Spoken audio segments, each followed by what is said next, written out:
Tonight we're thinking about the origin of life. Can I believe in God? And I'm delighted to be able to introduce to you Krista, who's here, Krista Grimes, and Nathalie Trump. Both of them work in the area of genetics, and Nathalie now in diagnostic work, having spent over 20 years in the field of genetics, and Krista, whose research is in the area of DNA and fruit flies, which we're going to hear all about in just a moment. So, look, thank you both so very much for coming to join us. It's terrific to have you with us. And so many people have been saying, I'm really looking forward to Wednesday night, so it's great to have you with us. Just talk to us a little bit, if you would, perhaps in a layperson's terms, as to your research and your area of research. Would you like to start, Nathalie? That'd be great. So in simple terms, I'm a clinical scientist, and my job is to look at people's DNA to try and work out why they're ill. That's it's very simple, very clear. Thank you very much. We're coming to the more complicated bit in a minute. We're going to get more complicated. And what about you, Krista? So my work's more background stuff. So in our research lab, we work on innate immunity, so trying to understand how the body responds to infection. And I particularly work on metabolism and how that supports the immune response. And we do that using a model organism, the fruit fly. I've brought some here today, so if you want to see them. There's little flies in the tube, there's their food, and a little bung to keep them in. There's lots of genetic tools to study, used to study fruit fly genome. We hope that what we elucidate in flies might provide some insight into human biology. That's really very, very helpful indeed. Now, your research was in the area of poppy pollen and incompatibility. Thank you so much for helping me with that. That's very helpful. Yeah, so tell us what that's all about. So that was what I did my PhD on. So I started out in plant genetics and then moved over to human. So my PhD, it's quite niche. So it was looking for basically the male component in poppy pollen. So some plants have developed a mechanism called self-incompatibility, where basically the pollen, which is the male part of the flower, will land on the stigma, which is the female component. And it kind of works like a lock and key mechanism. So the female component had already been discovered, and my PhD was trying to find the male component. And essentially what happens if pollen from either the same plant or a genetically identical plant were to land on the stigma, a very complex series of reactions happens, which basically says to the pollen, you need to die and not pollinate. And if the lock and key mechanism recognizes it as different, it carries on to pollinate. And I did manage to find that male component, so managed to write my thesis and get a paper out of it. Brilliant. And do we now eat kind of, grapefruit because of the work that you did? I'd like to say so, but I don't think it was that groundbreaking. Oh, but that's really interesting. And purely in the area of plants, really, and horticulture. That was pure plants, and specifically poppies. Yep. Now, Krista, people kind of say, genetics is the cutting edge now of of science. And can you just explain why that is the case, and particularly your area and why it's been so important? Yeah, so I think genetics broadly is important because so much of human disease is about mutations in the genome. So cancer is caused by genome mutations, antibiotic resistance is largely caused by genome mutations. And so lots of people are working on this because understanding genes and their function is really important. And also, I think the development of the tools, particularly in the last 10, 20 years, has come on a lot. So the introduction of something called CRISPR allows us to mutate the genome much more easily. And lots of developments in sequencing as well means we have access to loads more data than we would have in the past. And just tell us, I'm going to ask you to give, because there'll be a lot of scientists here this evening, I'm going to ask you to give a more technical description, but, for somebody like me, why the fruit fly? Because you've got all these fruit flies, and do you ever have any of them as your pet or anything, get close to a fruit fly? They look too similar to ever know which one is which, so no. I do have different mutants that I prefer to others though, so that's true. But yeah, why the fruit fly? So, loads of reasons. They're obviously small, you can keep loads, they reproduce really fast, they're really cheap. And yeah, I was talking a bit about the conservation between humans and flies. So about 75% of disease genes in humans have a homolog in flies. And so, hopefully we can understand human biology using them. So we share our... Yeah, 60% of the whole genome is the same as what's in this fly. I don't find that comforting at all, but there we are. Next time we got some fruit flies, we'll bring them round to your lab. Yeah, exactly. Now, just technically, okay, because there will be people, do you want to give a slightly more technical, Krista, slightly more technical description of what it is that you're about? Yeah, so I started my PhD with a big experiment to look at genes upregulated by infection. There were two particularly metabolic genes that I was interested in, involved in amino acid and folate metabolism. And so ever since that, I've been trying to sort of characterize these genes in a couple of different ways. So partly thinking about their transcriptional regulation, so the different isoforms and how they're affected by infection, the different signaling pathways and transcription factors that drive their expression, and then also trying to look at their function. So do these genes actually play a role in the immune response? And trying to get at that question by using knockdowns and making mutants and seeing how the flies fare during infection when they don't have these genes. Thank you very much for that. And just tell us quickly what got you into it. I mean, what excited you? At what stage? Yeah, so I clearly remember a biology lesson in year 10 where we learned about the process of transcription and translation. So this is the mechanism by which you get from the genetic code to an actual protein that does a function. And I found that absolutely fascinating, the idea that these crazy complex reactions were happening in me all the time and I had no idea.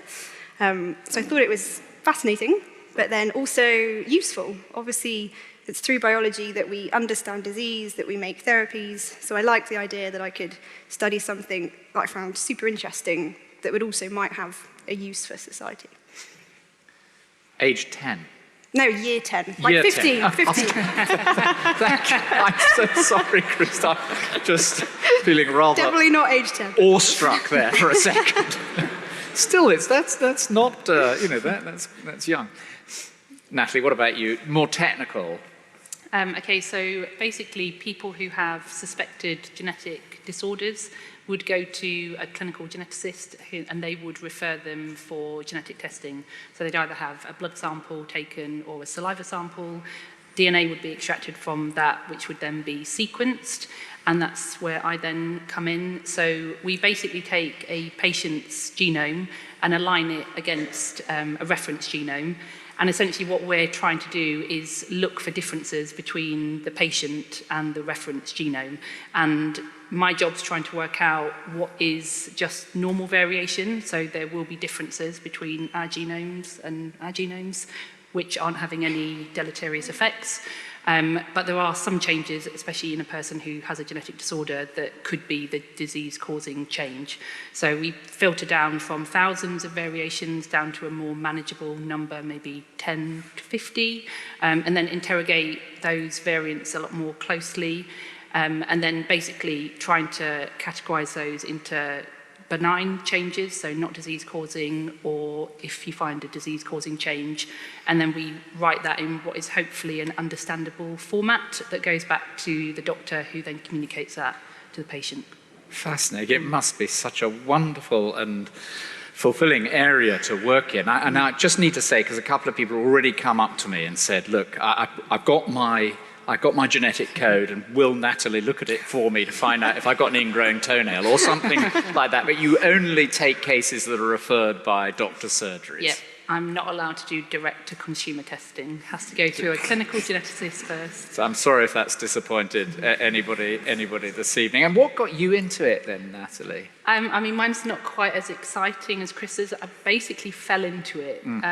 So I kind of fell into my PhD as well, basically because I was a bit too geeky at university and focused on my finals to actually think about what I was going to do after I'd finished university, and someone suggested doing a PhD, and my initial response was, definitely not, I can't think of anything worse.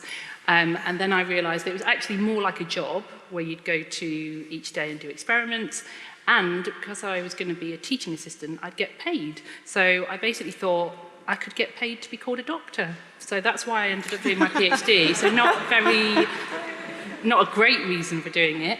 And then when I was doing my PhD, I did enjoy my PhD, but I think I wasn't massively motivated by the genetics of poppy pollen.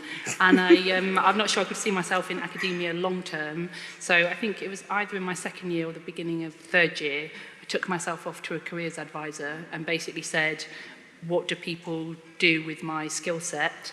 And the lady gave me a pile of leaflets, and one of the leaflets in that pile was for a clinical scientist, which is a training program that the NHS runs, basically looking at genetics to try and find answers to human disease. So that's why I embarked on that. Fascinating. Yeah. Now look, both of you are clear Christians, and I thought it'd be lovely, we want to get on to Christianity and science in a moment, but before we get there, Nathalie, how did you get started? Because you didn't grow up with a Christian faith, so how did that come about? Yeah, so I grew up with my mum and my twin sister in a home where we never went to church, we never looked at the Bible. I'm not sure there was even a Bible in our house. And I think a definitely significant, one of many significant moments, but the first was when my granddad died when I was 10, and me and my sister were very close to my granddad, and it definitely got us asking just about bigger questions in life. So, was there a God? Is this all there is to life? What happens when you die? So we had lots of questions and no answers at that stage. And then when we were 14, we moved next door to a Christian family, and they were looking back, they were a wonderful Christian family, but they were quite full on with the Jesus stuff. So it was a bit, I don't know, it was very awkward and a bit unusual because we just hadn't grown up with that at all. But they had two sons who were similar age to me and my sister, and we went along to their youth group a couple of times. And I definitely remember at that time there was some kind of pull towards wanting to find out what the Christian faith was, if God was real, who was he? But there was a stronger pull to run away from Christians because they just seemed a bit weird. So that was when I was 14.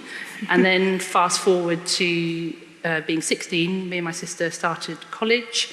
And I'd say accidentally became friends with a group of Christians, accidentally because we'd kind of thought Christians were a bit weird.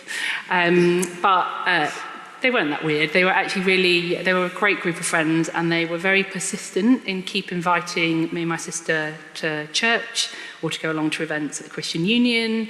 And for a long time, our standard response was, no thanks, been there, tried that, thought you were a bit weird. So we're kind of happy to be friends, but kind of left the Christian stuff to one side a bit. And then my sister eventually ended up going to some talks that the church were putting on, a series of evenings tackling questions like, why does God allow suffering? Or why is being a good person not good enough? And she became a Christian, and that was, I think, massively significant for me. So being a twin, we'd done everything the same in life. And suddenly she seemed different. And I think she also had the answers to the questions that we've been asking since we were 10. So I definitely, at that point, kind of thought, I really do want to investigate this more. But there was still one more hurdle, because I was in a relationship where the guy didn't really want me going to church. And actually, I was quite happy in that relationship. So I thought, actually, I'm going to pursue this relationship rather than church. So I put it off for longer. And then God just kept pulling. I think he'd been pulling since the age of 10, really. And so I eventually agreed to go to a Christianity Explored course with my sister and some friends, which does what it says on the tin. It helps you to explore the Christian faith. People opened the Bible and actually explained, I think for the first time in my life, I realised I really knew nothing about Christianity. I didn't even know that the Bible claimed that God created the world, that mankind had turned its back on God, and that actually God provided a solution in order to restore that broken relationship. And over a series of months, I wasn't one of these people that had a light bulb moment when I became a Christian, but over a few months I'd read the Bible and pray, although I'd say praying felt like just talking to the ceiling at the time. But that was over a series of months, and I was convinced that God was real, and that actually I'd been living in his world for 18 years, and essentially completely ignoring him and saying, I don't want anything to do with you. And because I was convinced by that point that he was real, I just thought I can't continue to ignore him. So that was just over 20 years ago. Oh, thank you, Nathalie, so much. We got to keep moving, so I'm going to come to you, Krista, and say, you know, you grew up in a home that was church-going, Christian, and so forth, but just tell us how, like your parents, grandparents' faith became your own. Yeah. So, I grew up in a Christian home, so I've been a Christian really as long as I remember. I think as a teenager, though, I think when you're a teenager, you grapple with things more. And I did have questions, you know, the idea there's this God, he became a human, he died, now I go to heaven forever. That sounded a bit ridiculous. But I think, a couple of things particularly sort of bolstered my faith in my teenage years. So one of them, I started going to a youth group at another church, which was particularly good at teaching the Bible, encouraged me to read the Bible for myself. I think as I did that, I began to see it's not just these kind of wacky Old Testament stories and nice parables that Jesus says, but actually the Bible is a really deep and profound work written over hundreds of years by many authors, and yet presents this really compelling narrative about the world that I really enjoyed reading. So I found I really started to enjoy the Bible. And then also on the more evidence side, I realized that really Christianity stands or falls on history. It's all about the person of Jesus. Did he live, die, and rise? So given that, I started to, in my later teen years, do a bit of reading into kind of the historical reliability of the New Testament, and was actually really blown away by what I found, particularly when comparing the New Testament to other texts from the time that we take as history. I found that the New Testament is comparable, if not better, in terms of the time between events happening and them being recorded, far better in terms of the time between having the recordings and having our first physical manuscripts, far better in terms of number of manuscripts that can be copied, all of this kind of evidence. And even if you take the Bible out of it, there's tons of other references that attest to different things about Jesus. So that forced me to, realize this isn't some legend that developed over time, but Jesus really lived and died in the first century. And the resurrection was, for various reasons, the most compelling explanation of that for me. Fascinating. So very evidence-based. So you can see your scientific mind kind of working through it all. Now, I'm going to start this with you, Nathalie, but I'm sure there are people, you must have heard this 1,000 times. You can't be a scientist and a Christian. Surely, science has disproved the Christian faith and so forth. How do you answer that question? Yeah, so I think for me, it's the complete opposite. So my background in science and the work that I do only reinforces my faith in a God. So in my line of work, I look at the human genome, which is made up of more than 3 billion letters that is precisely ordered. And in my line of work, I see the devastating impact of one of those 3 billion letters being wrong. And that, for me, so clearly points to a creator behind that level of complexity and order. And I would challenge and say it takes more faith to believe that this earth and everything in it came about by chance. I once heard a great explanation or an analogy which said that the chance of our 3 billion letters all coming together to form as our complex human being is like a tornado sweeping through a scrapyard and it forming a jumbo jet. It's just implausible. Thank you very much. That's very straight, isn't it? Krista, what about you? How do you answer that question? You must get asked it. Yeah, so I think there's kind of two common objections I often hear. So the first one being about reconciling Christianity and kind of evolution and creation stuff. I think one kind of thing that's helpful for me is the fact that Jesus actually, in the New Testament, he quotes from Genesis. He speaks from it as if it is scripture. So I think that tells us that if the historical documents we have about Jesus are correct, then Genesis must be true, and so in some way must reconcile with what we know of science. I think there are plenty of ways to do that. If you want to talk more about creation and Genesis, do talk to me afterwards, because we could take the rest of the time talking about that. But then also another objection I often hear is when people see biology happening suboptimally, if that makes sense. So I remember once having a lecturer who was talking to us about the structure of the eye, and he said, I think this is very compelling evidence that God doesn't exist because photoreceptors are backwards. And what he meant by that is that if light is traveling into the eye this way, then rather than facing the light, the photoreceptors, they face the other way. And he said, that clearly shows that the world isn't designed. And as I heard that, I actually felt a bit frustrated, because I think the Bible says, there's an aspect in which he's very much right. The Bible does say, God created this beautiful, intricate creation. As Natalie said, we should look at it and think, was this all an accident? But at the same time, there's another big theme running through the Bible, which is the idea that everything's kind of broken in this life, that actually humans have rejected God, we've turned our backs on him, and as a result of that, he actually cursed the world, and now things are broken. And in one of the New Testament letters, Paul actually describes it as creation groaning, so kind of that idea of biology itself is groaning, it's not right. And so I think if the Bible's story is correct, what we should actually expect to see in creation is this incredible complexity and beauty, and yet it not being quite right, it being broken. And that is what I see in the lab and the world. And so I think my lecturer's argument that only perfect biology points to a creator is actually a false premise. Thank you very much indeed, Krista. Just while we're with you, Krista, I mean, there must be aspects then of your research where you find yourself saying, kind of, wow, God is extraordinarily much more magnificent, awesome than I ever even imagined. Can you give us an example? I can. So I think, as I said, I work on metabolism. And there was a company tried to put together a diagram showing kind of all of metabolism in all of living things, which should come up on the screen. That's not it. There we go. And that's just kind of to give you a perception of how complex metabolism is. It's so complex that you can't even read the words when we get everything on the screen. But just to put it into further context, the thing I work on is those 4 little reactions in yellow. So I've spent 4 years of my life trying to understand these 4 reactions in one organism, in one tissue, in one context, and I've barely scratched the surface. So it just astounds me how complex all of metabolism is. Can you just flick that one back for us, Troy? Is that all right? Okay, Krista, could you recite from the top left? No way. No, I can do those 4. That's Okay.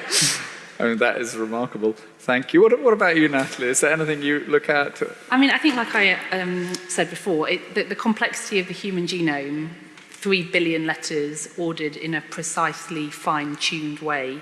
And it's not just that you've got those 3 billion letters, they're packaged into genes, which then encode proteins, which are then part of biochemical reactions, a little bit like your metabolism. And that's happening in every single cell of our body in order to make our bodies and enable them to function properly, which is just mind-blowing, I find. You've been in the field of genetics for 20 years. Can you give us a sense of the way in which things have developed in the last 20 years? It's pretty amazing how much has changed in 20 years. So actually, when I first started out, the human genome had only just been mapped, and that took 13 years and cost $2.7 billion. Fast forward 20 years, and the unbelievable exponential growth in technology and sequencing, and we can now sequence a genome in a matter of days for less than $1,000. So that has transformed the way that we do genetics and look at human disease. And Krista, just tell us why you're so passionate about what you obviously are. It's just lovely hearing you talk about your work. Those little fruit flies, don't let them out. I'm not allowed. That would be very bad. You're not allowed to? Yeah. What will it spread? Some kind of tremendous pandemic begins here in St Helens. No, they're just technically genetically modified, not really. They are already genetically modified, So but you're not meant huge to fruit flies descending. People always ask me, my mutants, what's their superpower? And I say, they can't do one metabolic reaction. It's the most rubbish superpower ever. And I asked you how your day had been. You said you've been injecting fruit flies. I mean, that is extraordinary that you can even do that. Yeah. It takes quite some practice. You have to have pretty steady hands. I should think it does, poor old fruit fly. So just why are you so passionate? We've heard it already, but just explain to us why you're so passionate. So I think working in flies is really cool because, as I mentioned earlier, what it can elucidate about human biology. So on your immune cells, and lots of them in your body, there's a receptor on it which is responsible for detecting microbes, and it's called the toll-like receptor. And the reason it's got that name is because it's named after the one in flies, the toll receptor. So this thing first discovered in flies, we then found we have the same in humans. And yeah, that's how one of the ways our bodies detect bacteria. And so I think that's exciting, because if we, through that discovery, we then understand more about how the body can detect the bacteria, fight it, how the bacteria can overcome that, and that paves the way that people maybe could manipulate that to make therapies. So I think it's really cool that someone cloning this random gene in the fly did this work that went on to get a Nobel Prize.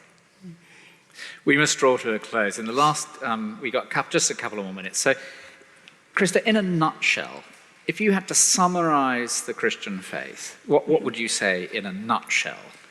Yeah, so kind of picking up back on the I thing, I talked about how Christians believe that everyone has rejected God, we've turned our backs on him, and because of that, we're rightly deserving God's judgment. But the good news of the Christian message is that rather than just let us take that judgment, God himself came to earth, became a man in the form of Jesus. Jesus died on the cross, and as a result of that, if we accept his death on our behalf, we instead don't need to be punished anymore. So we're forgiven, we can relate to God again, which is wonderful news. That doesn't mean that we're kind of freed from all of that kind of broken creation now, but God does promise that someday he will come back to judge the earth, to remove evil, and after that we will be in this perfect new creation where I hope the retina will face the right way around. Thank you, Krista. That was a good nutshell. Thank you very much. Well, Nathalie, what about, in a nutshell, the Christian faith? When I was thinking about the answer to this question, I was thinking actually it's probably sometimes good to clarify what Christianity isn't. So actually I think a lot of people get Christianity wrong and think that it's about following a load of rules and regulations and that God is out to spoil our fun. And I'd say it's the complete opposite. The Christian message is good news. It's the good news about a God who loves us just as we are. He loves us enough to send his son Jesus to save us. And the Christian message is about living a life for God rather than ourselves. And I think what people get wrong with that is the absolute best way we can live, because God has made us and knows us intimately and knows the best way that we can live. Thank you so much. Just seconds, but what makes you glad to be a Christian?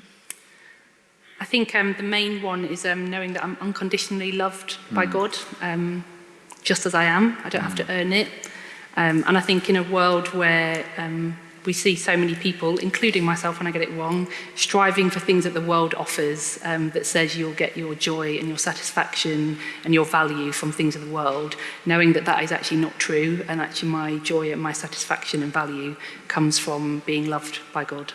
Thank you. Krista, the last word. What makes you glad to follow Jesus? A couple of things. I think it's a very steadying influence to kind of have a framework through which to view the world, to know why the world is the way it is, the plans God has for it, and how God wants you to live in the meantime. I think that's kind of very steadying in a sometimes confusing world. And then also just the fact we can relate to God, this God that's incredibly intelligent and made this creation, that we can actually know him, talk to him, that he has a plan for our lives. I think that's a real privilege. Well, look, it's been a real treat for me just preparing the interview, getting to know about meeting your fruit flies. And it's just been great. And thank you so much. It's not easy to sit up here and be interviewed like this, but thank you so much, both of you. And I think we all want to say a big thank you to both of them. Tonight, the title, The Origin of Life, Can I Believe in God? I arrived to work in the city in the mid-90s, and back then, major financial institutions quite like to flaunt their wealth. And a number of the international banks had significant artworks in their lobbies. I remember visiting a friend in Deutsche Bank, and alongside Damien Hirst and Günter Fogg and Anishka Kapoor, there was a work by a guy called Tony Cragg called Secretions. It was a huge set, a pair of dice, Secretions, 1998. The piece is about the structure of the universe. The dice symbolizes all the random choices that have been made in our evolution. The title refers to old forms secreting to make the new order. Now, perhaps it was a little provocative, but I remember asking my friend, who was a senior banker there, if that's how they made their financial decisions, the roll of a dice. At the same time, there was a band, quite a new band, you may have been to hear them now, they came from Romford, called The Underworld. And The Underworld, yeah, we got one or two fans here, The Underworld, how did they get the lyrics? And I heard them interviewed late one night. Oh, we take the train out to Romford, and as we go along, we just look at the hoardings. We write down what we see on the hoarding, and that's our lyrics. Same kind of idea. No narrative, no storyline, no continuous thread, no point, no end, no beginning, no purpose. Well, I suppose you're going to Romford, but maybe those things aren't synonymous. But you get the idea, you know, this meaningless universe. Well, here is our topic for this evening. You know, are we just a lucky number? Is it that the human race kind of hit the jackpot in the lotto of the universe? Or is there such a thing as God, such a being as God? Now, there's only one spiritual leader who has ever claimed directly and personally to be God and been taken seriously, and that's Jesus Christ.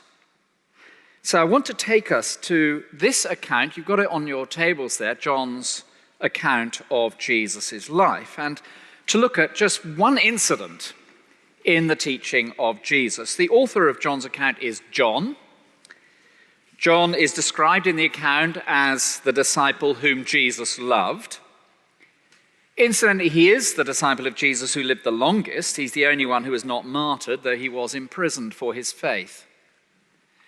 And I'm going to ask you to turn to page 3, and then we're going to have a little piece read out in a moment. But just turn to page 3 for a moment. You may recognize it from the carol service and that sort of thing if you've ever been to one. In the beginning was the Word was with God, the Word was God. That word refers to Jesus in this gospel. He was in the beginning with God. All things were made through him, and without him was not anything made that has been made. Now, notice the negative there. It's so helpful when the negative is spelt out. This is a direct claim that Jesus Christ is God, that Jesus Christ made everything, that without Jesus Christ you wouldn't be able to breathe your next breath, that Jesus Christ is the author of this creation and the end of this creation. Now I know we've jumped right into the deep end here, and I've done that deliberately because I want to cut to the chase and don't waste your time. But straight away, we've come, if you like, to the right place. We've got here two directly conflicting claims. On the one hand, that we're just chance, random beings. There's a French scientist, philosopher, Jacques Monod. We have a Frenchman sitting right at the front here, so I've got to be careful. Heard a friend of mine refer to Jacques Monod as Jake Monod once, but I think it's Jacques Monod, something like that. Anyway, here is Jacques Monod writing. Chance alone is at the source of every innovation of all creation in the biosphere. Pure chance, absolutely free, but blind. A stark contrast, isn't it? In the beginning was the Word was with God, the Word was God. Everything was made through the Word. That without the Word was not anything made that has been made. Now, the great news about John, the eyewitness and disciple of Jesus, is he actually writes what he writes for a purpose. You can see his purpose. I hope you'll take this home and read it. It's our gift to you. But right at the end there, and don't bother turning to it now in chapter 20, he tells us he's writing so that we may believe. He's got a purpose. It's an aim. He wants you to believe. And so through his account, he records a number of incidents. And what I'm going to ask now is that we turn over a couple of pages, just 2 pages there, to page 6. And I've asked Jenny, who's just sitting down at the front here, if she might read chapter 2, the wedding at Cana, verses 1 to 11. So Jenny, if you'd stand and read for us, that would be very kind. Thank you. On the 3rd day, there was a wedding at Cana in Galilee, and the mother of Jesus was there. Jesus also was invited to the wedding with his disciples. When the wine ran out, the mother of Jesus said to him, "They have no wine." And Jesus said to her, "Woman, what does this have to do with me? My hour has not yet come." His mother said to the servants, "Do whatever he tells you." Now there were 6 stone water jars there for the Jewish rites of purification, each holding 20 or 30 gallons. Jesus said to the servants, "Fill the jars with water." And they filled them up to the brim. And he said to them, "Now draw some out and take it to the master of the feast." So they took it. When the master of the feast tasted the water, now become wine, and did not know where it came from, though the servants who had drawn the water knew, the master of the feast called to the bridegroom and said to him, "Everyone serves the good wine first, and when people have freely drunk, then the poor wine. But you have kept the good wine until now." This, the first of his signs, Jesus did at Cana in Galilee, and manifested his glory, and his disciples believed in him. Thanks so much, Jenny. Jenny's going to read for us again in a few minutes' time. But, straight away we can see what John is wanting to say to us. And he makes it very plain there in the final sentence, verse 11, sentence 11. "This, the first of his signs Jesus did at Cana in Galilee, and showed his glory, and his disciples believed in him." And I think you have to admit that what Jesus does here is glorious. It's worth noting, as Krista pointed out, that this is recorded as history. It has all the hallmarks of eyewitness testimony. Myth just isn't written like this. John records for us the place. It's Cana of Galilee. You can go and visit it. He tells us the day. It's the 3rd day. The event, it was a wedding. The detail, there were 6 stone water jars, the type that was used for ritual cleansing. You can go and see them if you want in the museums. Each hold 20 to 30 gallons. He talks about the mother's concern, Jesus' action, and then the observation of the master of ceremonies, the ensuing conversation, "You've saved the best wine until now." And of course, for a host of a wedding to run out of wine at the wedding would have been acutely embarrassing. So you can imagine the scene. Weddings lasted about a week. But this is, and there can be no describing any other way, the description of a supernatural event. I've been involved in, closely involved with a number of weddings, about to be involved in another one. And so I did the maths, just to see how much wine is involved. And there are 4.54 litres in a gallon. Each jar held between 20 and 30 gallons. Shall we call it 25? There were 6 jars. That's 681 litres of wine. And a bottle of wine holds 0.75 litres. That's 908 bottles. So the sheer quantity is absolutely staggering. And if you don't see this as a glorious event, assuming it's true, then I suggest you go and try doing it at home. Run yourself a bath this evening. But not only is there the quantity, there's also the quality. You see, it was the groom's family that hosted the wedding feast. Did you notice that the master of ceremonies came to the groom? He was the person who was responsible for the event.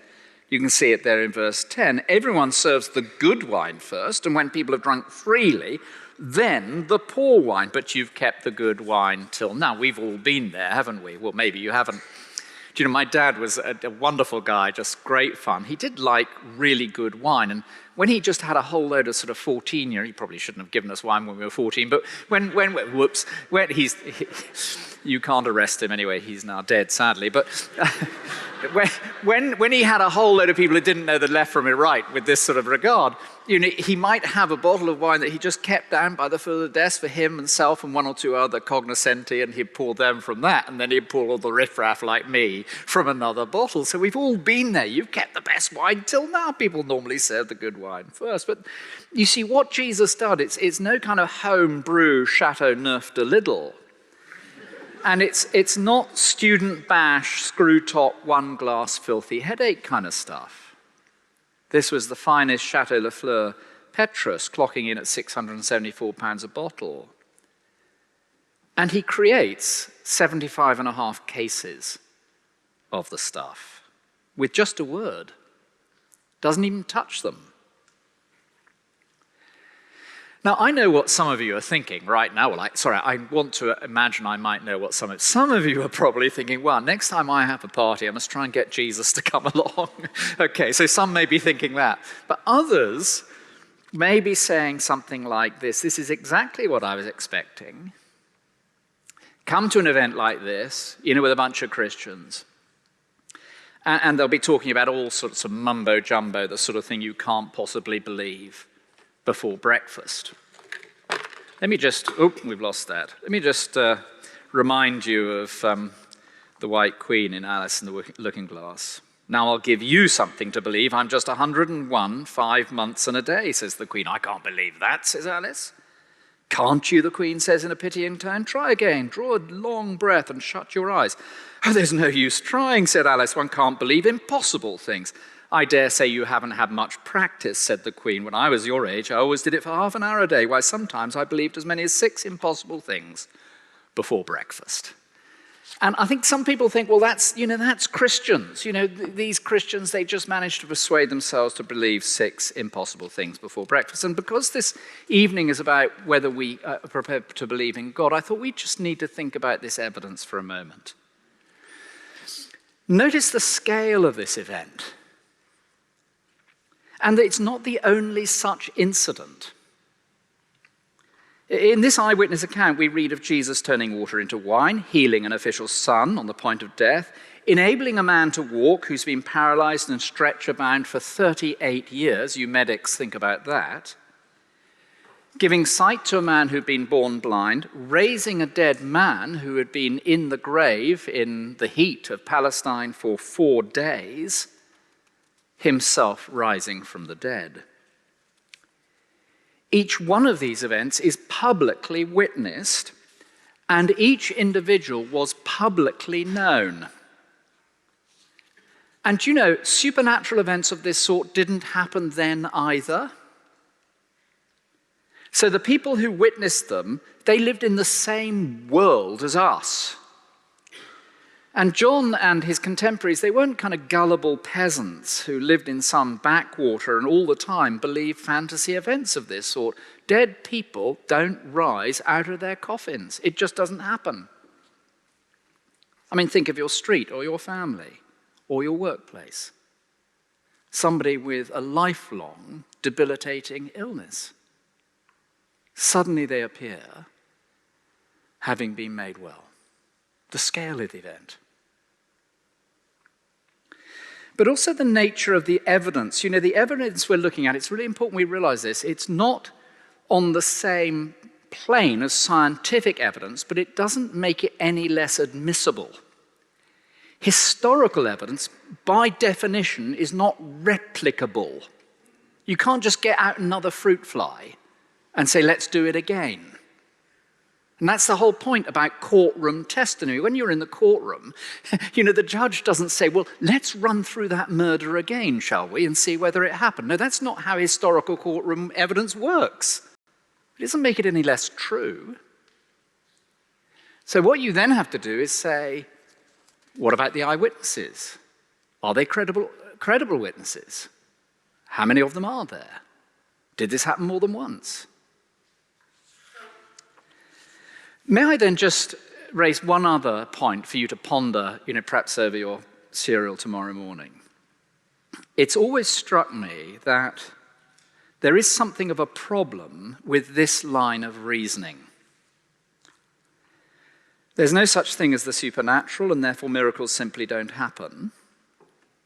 Because miracles don't happen, therefore Jesus can't have done miracles. Because Jesus can't have done miracles, therefore Jesus can't be God. Because Jesus isn't God, therefore there's no such thing as the supernatural. Now, if I might put this as politely as I can, it's always struck me that that line of reasoning is kind of strangely circular and rather unscientific. I've heard it described as scientific mysticism. Surely if there is a God, and if he did create this ordered world with its laws of physics and complex genetic codes and so forth, is it not absolutely entirely reasonable that were he to enter into his creation, he would do such things? In fact, might you not be the first to complain if I was to stand here and say, oh, by the way, Jesus claims to be God, but he didn't do anything out of the ordinary. It would be extraordinary. So here is the point, and we've looked at the incident in brief, and we've looked at some of the thoughts about evidence, but the point is this: according to this John, the eyewitness, there is a man, his name is Jesus. He came down from above. He claimed to be God. He exhibited all the signs of God, and this changes everything. Jesus is Lord of this creation. Mono goes on in his book, and he has this to say.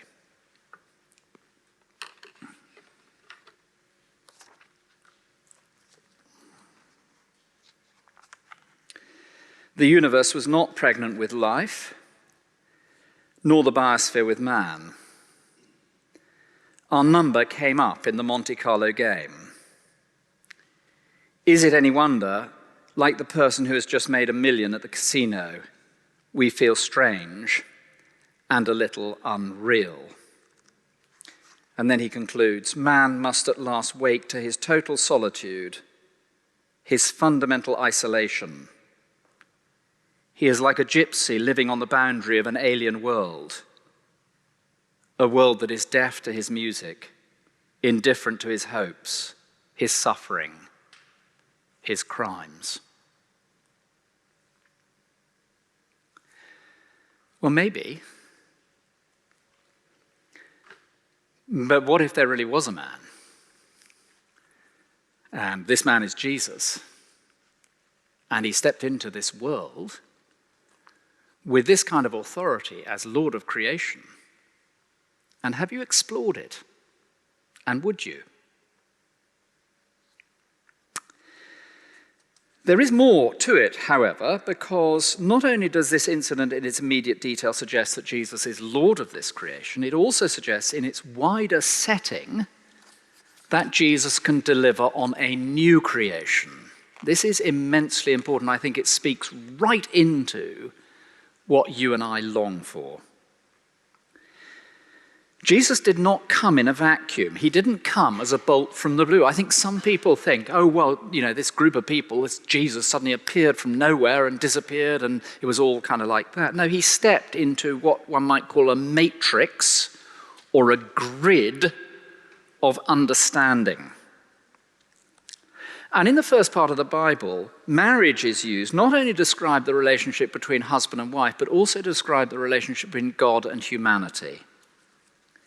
Frequently, God is described as husband of his people. It's a beautiful image.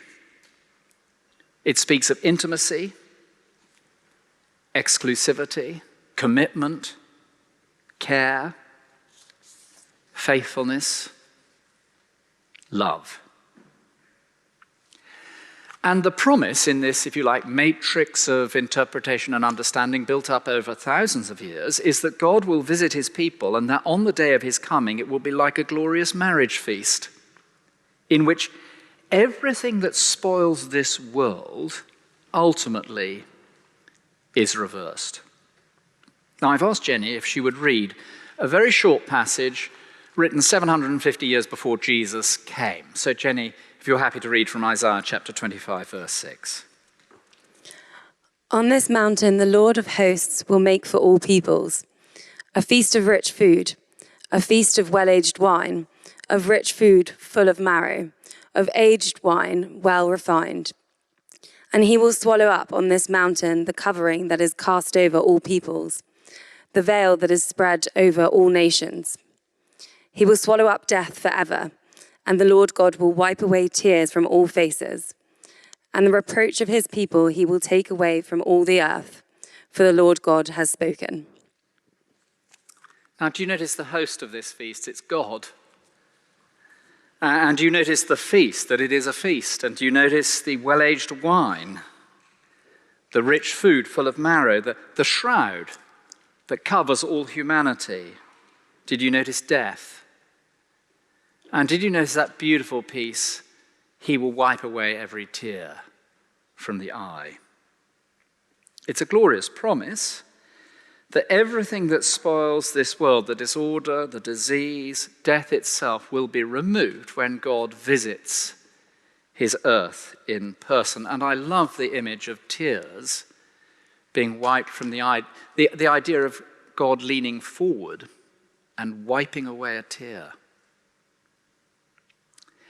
So it's striking, with that backstory, isn't it striking that the first supernatural event Jesus performs in Galilee at Cana is a wedding and involves him taking the place of the host who has failed and turning 680 litres of water into 908 bottles of the finest vintage. It is a declaration. I'm here. I've come.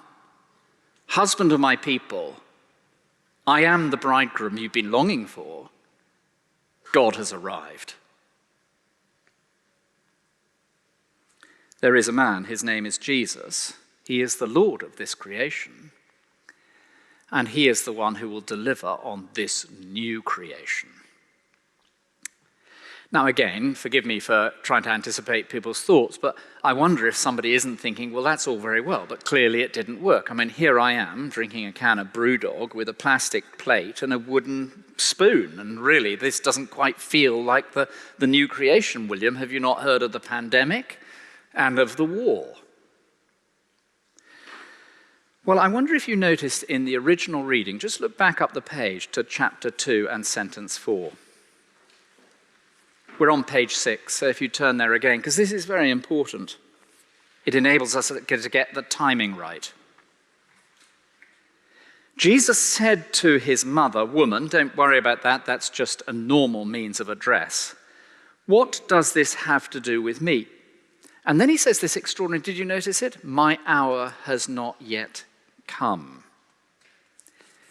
You really need to read the rest of this account of Jesus, but Jesus' hour in this account refers again and again and again to one of two events. Either his death and resurrection, or his final return as Lord and Judge of every human being who has walked this planet.